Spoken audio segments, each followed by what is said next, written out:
छोटी बहू। माँ, चाय पीकर जाइए। आज कितना अच्छा दिन बीता ना हम सबका। लगा था घर आएंगे तो घर पे भी खुशियों का माहौल होगा, पर यहाँ तो अलग ही झमेला चल रहा है।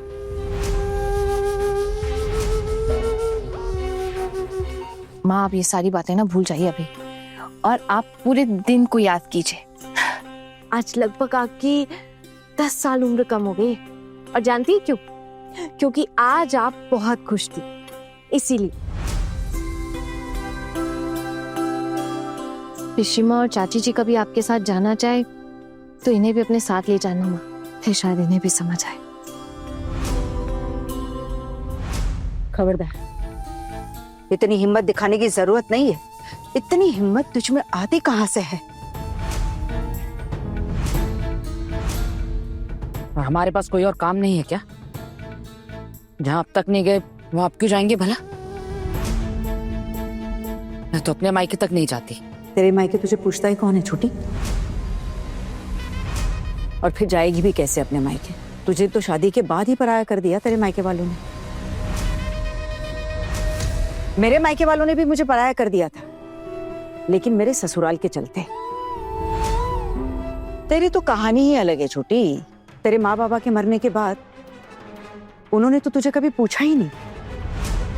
तेरे भाइयों ने तुझे एक बार के लिए भी याद नहीं किया। तुझे तो बिल्कुल ही भूल गए, बोलो एक बार भी मायके नहीं बुलाया। और फिर मैंने तो तुझे कभी नहीं रोका वहां जाने से। लेकिन अब तू ही सोच, अब जाएगी तो जाएगी कहाँ? तेरे मायके वाले तो तुझे अपना मानते ही नहीं।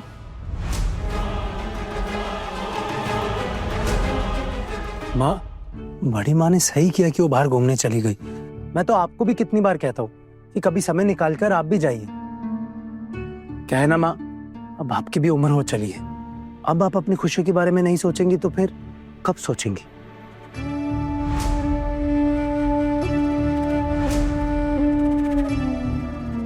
पिशिमनी, चाय। मैं तेरी हाथ की बनाई हुई चाय नहीं पीऊंगी। देखिए पिशिमा, अब अगर इस हिसाब से देखा जाए, जब आप मेरे हाथों से चाय नहीं पी रही तो आप मेरे हाथों का बना हुआ खाना भी नहीं खाएंगी।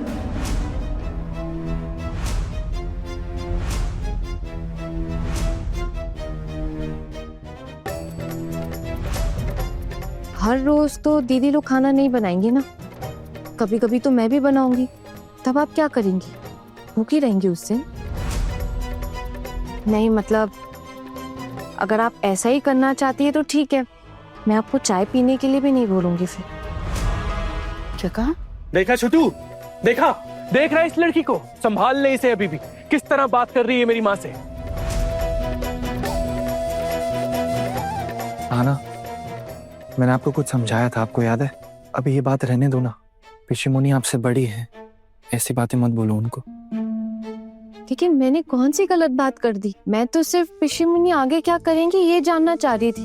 अब आप खुद सोचिए, अगर कल को मैंने बोर दीदी से खाना बनाने की जिम्मेदारी ले ली तो ऐसे तो पिशिमुनी खा ही नहीं पाएंगी। अब ये आगे क्या फैसला लेना चाहती है, बस यही जानना था।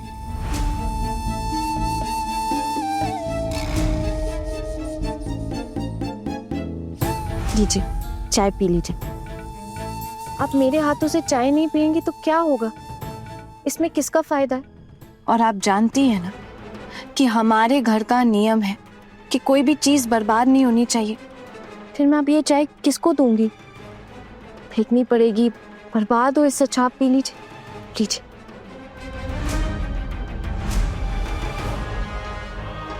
प्लीज ले लीजिए।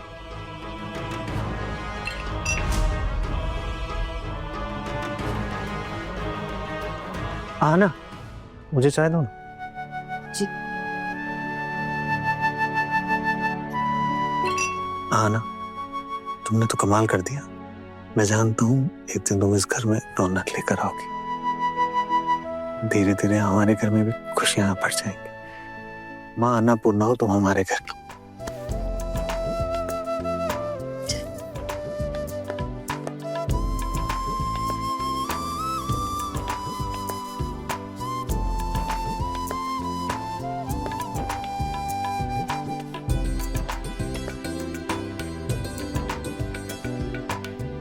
चाय।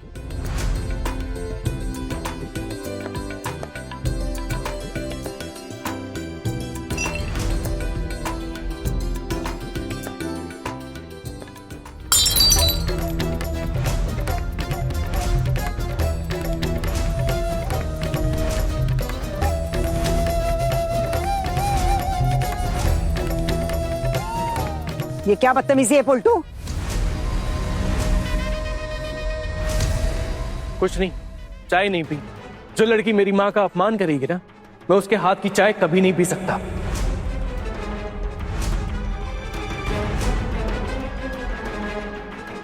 तो इसका मतलब आप आज रात को कुछ नहीं खाएंगे? नहीं, मेरा मतलब है बोर दीदी काफी थकी हुई है ना, तो मैं सोच रही थी कि उन्हें आज रसोई से छुट्टी देती हूँ। तो आप आज रात का खाना नहीं खाएंगे? बड़ी मामी, आप क्या चाहती हैं? हम ये घर छोड़ के चले जाएं क्या? पोल्टू, जब मैंने पहले ऐसे नहीं सोचा तो अब भला ऐसा क्यों सोचूंगी? लेकिन तुम लोगों को भी तो अपनी गलतियों को देखना है ना। अपने आप को काबू में रखो। और उसके हाथों से चाय क्यों नहीं पिएगा तू? इसने तो तेरी माँ का कोई अपमान नहीं किया। सिर्फ इतना ही कहा ना कि अगर आज नहीं खा पाए तो आइंदा भी नहीं खा पाएगी उसके हाथ का। तो इसमें गलत क्या कहा? सही तो कहा है उसने। अब रोज रोज तो तेरी माँ बात नहीं बदल सकती, इसलिए एक बार उसने अच्छे से पूछ लिया। इसमें तुझे अपमान वाली कौन सी बात लगी रे? पोल्टू दादा, अब मैं पिशी माँ के जैसे आपको चाय का कप जबरदस्ती तो नहीं दे सकती ना, क्योंकि आपने चाय खुद ही फेंक दी है। और आपके घर का नियम तो आप जानती हैं कि हमें दोबारा चाय बनाने की इजाजत नहीं। हाँ, लेकिन ये झालमुड़ी है, ये मैंने नहीं बनाई, ये आप खा सकते हैं। और ये आपके गले में नहीं अटकेगा।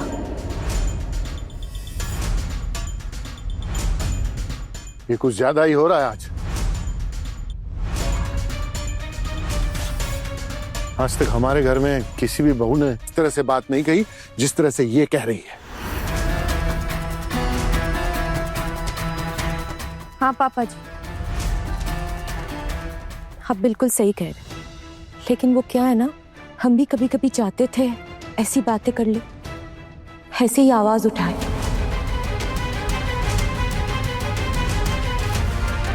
लेकिन अहना की तरह हमें कभी हिम्मत नहीं हुई, तो हम चुप जरूर है लेकिन अहना की हर बात से सहमत है। हाँ, और हम भी कोई आटा पीसने की मशीन थोड़ी ना है। बटन दबाया तो शुरू हो गए, बटन दबाया तो बंद हो गए। हम भी इंसान ही तो हैं, क्यों जीजी? पारो, तुमको और तुम्हारी इंसानियत को ना झोले में भर के ना मायके में फेंक के आऊंगा इस चाय के कप की तरह। ज्यादा उड़ना मत।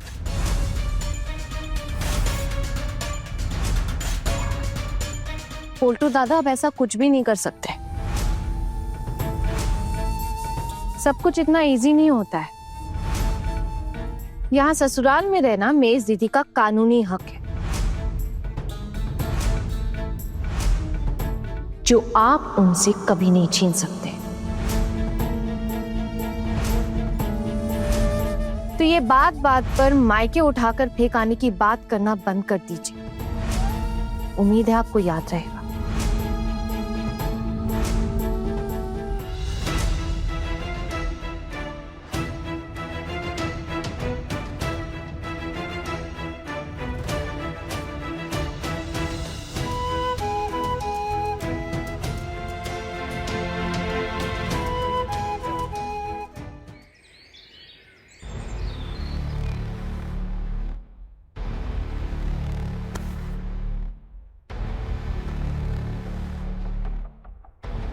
पता नहीं कल इतना कुछ हुआ, माँ आज किस मूड में होंगी।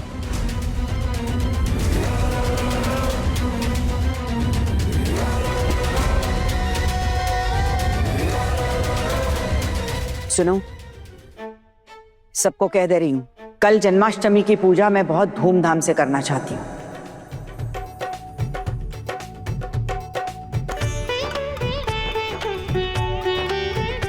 बाजार का काम कौन संभालेगा? और कल जन्माष्टमी है, इस बात का तो किसी को ख्याल ही नहीं है। माँ मैं आज बाजार चला जाऊंगा। आप तो लेकिन हर बार छोटी मोटी पूजा ही करती आई है ना, तो इस बार बड़ी धूमधाम से पूजा मतलब। हाँ बड़ी मम्मी, धूमधाम से पूजा करने के चक्कर में तो बहुत खर्चा हो जाएगा, उसका क्या। अब खर्चा होगा तो होगा, क्या कर सकते हैं। इस घर में सिर्फ जन्माष्टमी की एक पूजा है जो अच्छे से मनाते हैं, और फिर मैंने ये भी सोचा है कि कुछ लोगों के लिए अन्न प्रसाद का आयोजन भी करूं। बड़ी माँ क्या कहना चाहती है? मतलब आप लोगों के अन्न प्रसाद का आयोजन करेंगी? वो मतलब 5 ब्राह्मणों का भोज, वही ना? 5 ब्राह्मणों को भोज करवाने की बात नहीं कह रही हूँ मैं। पूजा हमारे पंडित जी ही करेंगे, लेकिन सोच रही हूँ कि अड़ोस पड़ोस के लोगों के लिए प्रसाद भोग की व्यवस्था करूँ। बुरा मत मानिए, लेकिन आपने एक बार भी सोचा है कि इसके पीछे कितना खर्चा आएगा? जन्माष्टमी की पूजा के लिए घर के बेटों को सबको थोड़ा थोड़ा पैसा देना पड़ेगा। और देवर जी, इस बार आपको भी कुछ देना होगा। मुझे? मेरे तो वैसे ही महीने का इतना खर्चा रहता है कि सांस भी नहीं ले पाता मैं, और ऊपर से ये इसका खर्चा हो जाएगा तो मेरी तो सांस ही अटक जाएगी। भाभी एक बार और विचार करके देख लीजिए आप। इससे पहले तो पूजा के लिए आपसे कभी कुछ नहीं मांगा है देवर जी, और गृहस्थी का खर्चा भी इतना संभाल संभाल के करती हूँ कि कहीं एक पैसा भी फिजूल में खर्च ना हो पाए। और प्रसाद भोग में थोड़ी खिचड़ी ही तो बनेगी, ऐसे कितने रुपए खर्च हो जाएंगे। माँ आप तो मेरी हालत जानती हैं, दुकान से जितना भी आता है वो बच्चों के खर्चों में भी पूरा नहीं पड़ता है, आप लोगों से लेना पड़ता है मुझे। लेकिन फिर भी माँ, जब आपने कुछ सोचा ही है तो मैं 500 रुपए दे दूंगा। खोकौन, आजकल 500 रुपए में क्या होता है। अब भाभी आपकी तो चाल ढाल ही बदल गई है।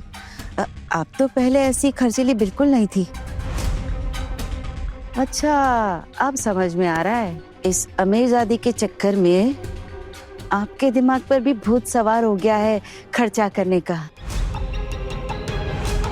ये अमीरजादी कितनी अमीर है ये तो हम सब देख ही चुके हैं। इसकी माँ ब्याज पे पैसा लाकर शगुन की साड़ियाँ लेकर आई थी ना, और ये अमीरी तो अपने बड़े पापा और बड़ी माँ की वजह से झाड़ रही थी ना। अब यहाँ आकर चिपक गई हमारे पैसों से अमीरी झाड़ने। अभी भी सावधान कर रही हूँ भाभी, संभल जाइए। ये लड़की आपको एक दिन के लिए आपके मायके का घुमा लाई, ये तो अपने आप को इस घर की महारानी समझ रही है। क्या कहा आपने पिशीमा? मैंने आपसे पहले भी कई दफा कहा है कि आपको मुझे जो कहना है कह लीजिए, लेकिन मेरी माँ के बारे में उल्टा सीधा मैं बिल्कुल भी नहीं सुनूंगी। और मैंने माँ से पूजा के बारे में कुछ भी बात नहीं कही है। माँ आप बताइए, क्या मैंने आपके दिमाग में कुछ ऐसी सब बातें डाली हैं क्या? तो फिर पिशीमा मुझे खड़ी खोटी क्यों सुना रही है? ठाकुर जी ने तो किसी का भी नाम नहीं लिया, तो तुझे क्यों मिर्ची लग रही? ये जन्माष्टमी की पूजा करवाने का फैसला मेरा खुद का है। जब मेरी ये पूजा करने की इच्छा है तो ये पूजा होगी, चाहे फिर कोई कुछ दे या ना दे। साल में एक पूजा करने की सोची है, और उसमें भी अगर किसी को दिक्कत है तो वो इस पूजा में ना रहे। बड़ी माँ, अगर आपने सोचा है जन्माष्टमी की पूजा के बारे में तो जन्माष्टमी की पूजा जरूर होगी। और बड़ी माँ मैं हूं ना, मैं भी तो कमाता हूँ, जो भी पैसे की जरूरत होगी मैं पूरी कर दूंगा। बताइए आप कितना खर्चा होगा, मैं दूंगा पैसे। तेरे हाथ से तो रेत की तरह पैसा बहता है ना टुकुर? जब देखो तुझे बस खर्चा करने का मौका चाहिए। अरे तू क्यों उठाएगा पूरा खर्चा? मतलब भगवान का सिर्फ तुझे आशीर्वाद देंगे, बाकी सब लोग फ्री में आशीर्वाद बटोरेंगे। वाह। माँ वैसे मैं सोच रहा था कि मैं भी कुछ पैसे दे दूं, लेकिन इस महीने काफी खर्चा हो गया, जेब में बिल्कुल भी पैसे नहीं। आप बोलती हैं तो मैं उधार लेकर दे देता हूँ आपको पैसे। तो उधार करके पैसे लाएगा और उस पैसों से मैं पूजा करूंगी?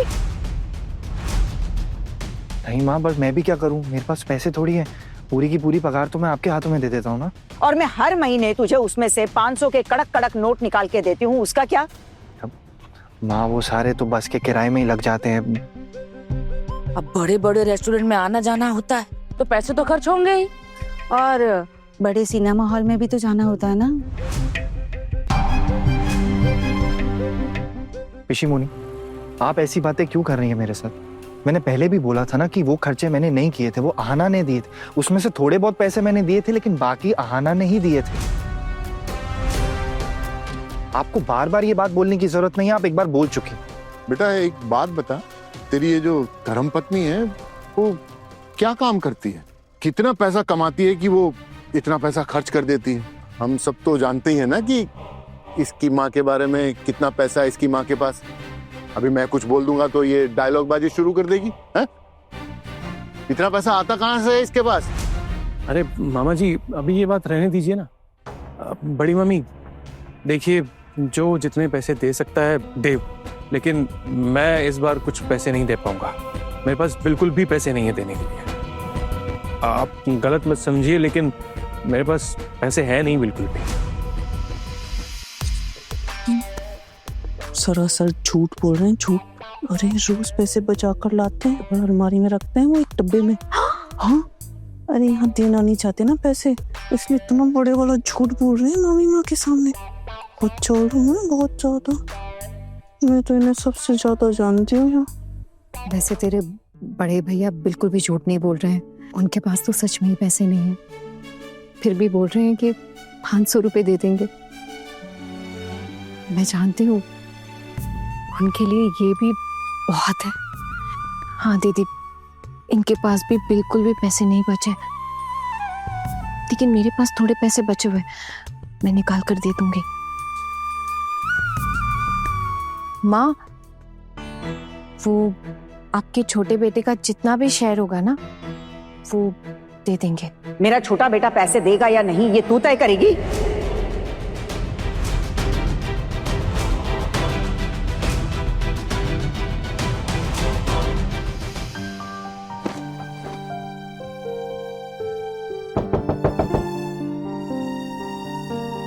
आपने बुलाया मुझे? हाँ, आपसे कुछ बात करनी थी। प्लीज अंदर आओ।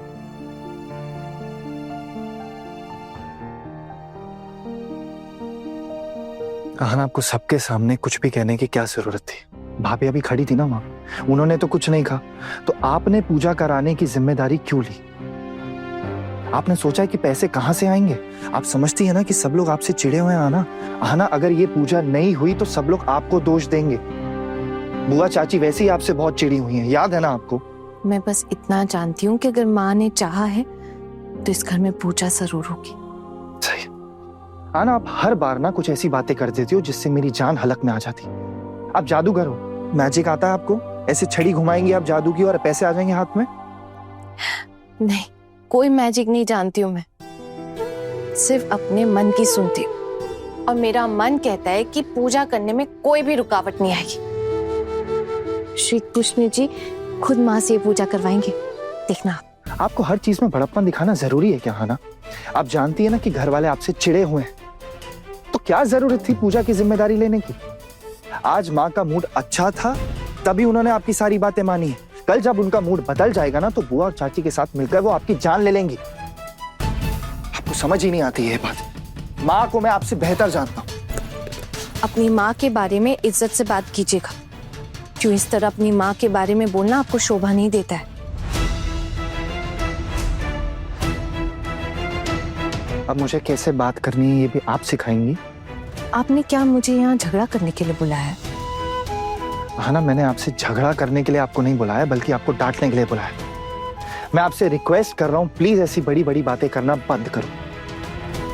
आप बिल्कुल अपने पोल्टू दादा की आवाज में बातें कर रहे हैं, और मुझसे ऐसे कोई बात करे मुझे बिल्कुल भी नहीं अच्छा लगता। एक तो आप मुझे पोल्टू दादा से कंपेयर कर रही हैं, ऊपर से आप जैसा चाहती मैं वैसे आपसे बात करूं। जी, अगर आपको मुझसे बात करनी है तो आपको इज्जत से बात करनी पड़ेगी। मैं कुछ और नहीं चाहती हूँ, बस थोड़ी सी इज्जत। आहना, प्लीज आप बेवकूफों जैसी बातें करना बंद करो। फालतू में जिम्मेदारी ले लिया आपने पूजा की, कहां से जुगाड़ होगा पैसों का? कल है पूजा, समझ नहीं आ रहा मुझे। नहीं पता। वेरी गुड, नहीं पता तो आप इतना अकड़ क्यों रही? मुझे तो यही नहीं समझ आ रहा। अगर आप इतना ही सोच रहे हैं तो फिर मेरी मदद कीजिए ना। हाना मेरे पास पैसे कहाँ हैं? आपने मेरे भरोसे बात की है क्या उन लोगों से? नहीं नहीं नहीं, आपके भरोसे कुछ भी नहीं कहा है। मैं जानती हूँ आपके पास पैसे नहीं है। तो फिर आपके पास कितने पैसे? कितने पैसे लेकर आई थी आप अपने मायके से जो खत्म ही नहीं हुए अभी तक? ज्यादा नहीं है, बहुत कम ही बचे हैं और उसमें से पूजा का पूरा खर्चा भी नहीं निकल पाएगा। आपका कॉन्फिडेंस ना ओवर कॉन्फिडेंस बन गया ना। आपने माँ की खुशी के लिए ये जिम्मेदारी तो ले ली, लेकिन आप ये भूल गई कि माँ अब आप पर भरोसा करने लग गई हैं। अब वो ये जानती हैं कि आप ये पूजा करवाओगे, कैसे भी पैसों का जुगाड़ करोगे, लेकिन ये पूजा नहीं हो पाएगी, आप फेल हो जाओगे। पूजा हमारी होते होते रह जाएगी, देखना है ना। सब लोग मुझे ताने मारेंगे, 10 बातें सुनाएंगे, उल्टी सीधी बातें बोलेंगे। क्यों? आपसे तो किसी ने कुछ भी नहीं कहा। जिसको जो सुनाना होता है मुझे सुनाता है। आप टेंशन मत लीजिए, आप पे कोई भी नहीं हंसेगा। और पूजा क्यों नहीं होगी? अगर पैसों का इंतजाम नहीं हो पाया तो हम छोटी पूजा रखेंगे। और वैसे भी हर बार आपके यहाँ बिना किसी तामझाम के ही जन्माष्टमी होती है ना। वो तो बस इस बार माँ थोड़ा पूजा अच्छे से करवाना चाहती, अपने भाइयों को बुलवाना चाहती। आप ही माँ को वहां फुसला कर लेकर गई थी ना उनके मायके। हमारी उन लोगों से दूरी हो गई थी, तो आप लोगों को क्या जरूरत थी उनको वहां लेकर जाने की? और वैसे भी मैं सब कुछ साफ साफ समझ चुका हूँ कि माँ ने ये पूजा इसलिए करवाई है क्योंकि वो अपने मायके वालों को इनवाइट करना चाहती। अगर माँ ये पूजा करवा भी रही है तो इसमें आपको क्या दिक्कत है? माँ के मायके वाले हैं वो, उनका हक बनता है उन्हें इनवाइट करने का। और आप लोगों ने उनके साथ रिश्ता ना रखे, अच्छा किया है क्या? देखिए, आप उनको नहीं जानते, लेकिन माँ के तो अपने हैं ना वो। तो उसमें मुझे माँ को फुसला कर उनके पास लेकर जाने की क्या जरूरत पड़ेगी? आप अगर हमारे साथ चलते ना, तब देखते माँ कितनी खुश थी वहां जाकर, जैसे बिल्कुल अलग ही हो कोई। लेकिन आपने कभी भी अपनी माँ को जानने की कोशिश ही नहीं की। हमेशा सिर्फ उनका गुस्सा ही दिखता है आपको। लेकिन आप एक बात नहीं जानते, उनके दिल में कितना दर्द छुपा हुआ है, कितने द्वंद्व और संघर्ष भरी रही है उनकी जिंदगी। आना, आप हमारे घर में क्या नारी मुक्ति मोर्चा का आंदोलन चलाना चाहती हो? हाँ, फेमिनिस्ट है आप? हमारे घर में ये सब नहीं चलता। वाह, भोलटू दादा की संगति का अच्छा असर दिख रहा है मुझे। बिल्कुल उनके जैसी बातें कर रहे हैं आप। फैंटास्टिक। आज आपका ये रूप भी देखने मिल गया। ताने मारने की कोई जरूरत नहीं है आपको। नहीं, मैं ताना क्यों मारूंगी? बस आपको जैसा देखा वही बता रही हूँ। खैर, और ज्यादा देर रुक नहीं पाऊंगी, माँ की इजाजत नहीं है। आती हूँ।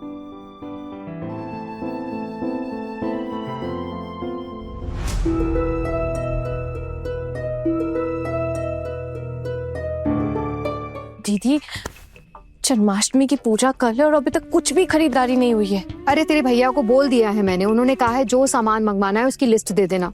माँ ने पैसे भी दिए हैं, उतने पैसों में तो सिर्फ पूजा का सामान ही आ पाएगा। तुझे पता है, माँ ने अपने घर वालों को न्योता दे दिया है, मामा जी के घर को।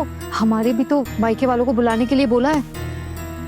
मुझे तो समझ में नहीं आ रहा इतने लोगों का इंतजाम हम करेंगे कैसे। एक काम करते हैं, अपने मायके वालों को ना छोड़ देते हैं। नहीं नहीं नहीं नहीं नहीं नहीं, क्या नहीं हो पाएगा इतना इंतजाम? एक काम करते हैं, उनको नहीं बुलाते। एक बात बता ना, तुझे क्या जरूरत थी माँ के सामने बढ़ चढ़ के ये सब कुछ बोलने की? तू बता, अब ये इतना बड़ा इंतजाम तू करेगी कैसे? क्या करेगी? पता नहीं दीदी, लेकिन इतना भरोसा जरूर है कि माँ ने जैसा चाहा है पूजा वैसी ही होगी। अरे वो सब ठीक है, इस तरफ देखा है मेरी सासू माँ और छोटी मामी कैसे भटक रही हैं पूरे घर में। अरे जोड़ी बन गई है दोनों की, देखा कि नहीं देखा? हाँ दीदी, वो तो है ही। मुझे क्या लगता है ना, ये दोनों मिलकर बड़ी माँ को कैसे नीचा दिखाए इसी की तरकीब ढूंढ रही होंगी। जी नहीं दीदी, असली मकसद माँ को नीचा दिखाना नहीं, मुझे नीचा दिखाना है। मैंने माँ का सपोर्ट किया ना पूजा के लिए, इसीलिए अब वो सबके सामने साबित करेंगी कि मैं किसी काम की नहीं हूँ, सिर्फ बड़ी बड़ी बातें करना जानती हूँ। लेकिन वो मुझे भी नहीं जानती, मैं छुपने वालों में से बिल्कुल नहीं हूँ। अच्छा, तो कैसे करेगी तू इंतजाम? हाँ, तेरे बड़े भैया भी यही कह रहे थे, तूने माँ को जबान तो दे दी है, लेकिन इतना सारा इंतजाम करेगी कैसे?